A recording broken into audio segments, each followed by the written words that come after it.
તીર્થ તરફ જાઓ તો તીર્થ તરફ જવા માટેની ભૂમિકા પહેલા બની જાય છે. બદ્રીનાથ જતા હતા, તમારો ઉદ્દેશ્ય બહુ ઊંચો હોય તો તમને રસ્તામાં જ બધું મળી જાય, પ્રાપ્ત થઈ જાય. મારો કાલે ઉદ્દેશ્ય એવો હતો કે હું અહીંયા 4 વાગે કથામાં પહોંચી જાઉં. મેં ફ્લાઇટ કેન્સલ થઈ, પછી 7:30 સાંજે હતી, 8:30 હતી. મેં પરવા ન કરી, મેં કીધું એ કેન્સલ થઈ તો કાલે હું પહોંચી ન શકું. હું લોકલ ટિકિટ લઈને બેસી ગયો ટ્રેનમાં.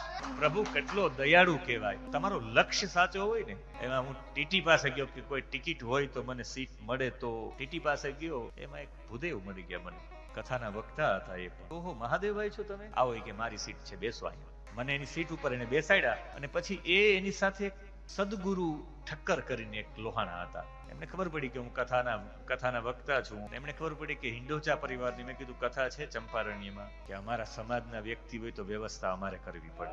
ખાલી એને વ્યવસ્થા કરી નહીં, પેનાલ્ટી ભરવાની હતી, પેનાલ્ટી પણ ભરી દીધી અને સીટ પણ અપાવી દીધી. એમણે ફોન કરીને સુરતમાં એ ભૂદેવે એમના બેનને ત્યાંથી ભોજન પણ મંગાવી લીધું, બધી વ્યવસ્થા કરી. મેં એમ કહ્યું કે લક્ષ્ય જો તમારું સારું હોય, લક્ષ્ય સારું હોય તો બધી વ્યવસ્થાઓ થાય. તો મેં તો તૈયારી રાખી હતી કે કદાચ ડબ્બામાં સાઈડના ખાનામાં મારે સાલ પાથરીને લાંબુ થઈ જવું પડે તો હું આવીશ, પણ સમય ઉપર પહોંચવું એ મારી જવાબદારી છે. લક્ષ્ય સારું હોય તો ઈશ્વર મદદ કરે.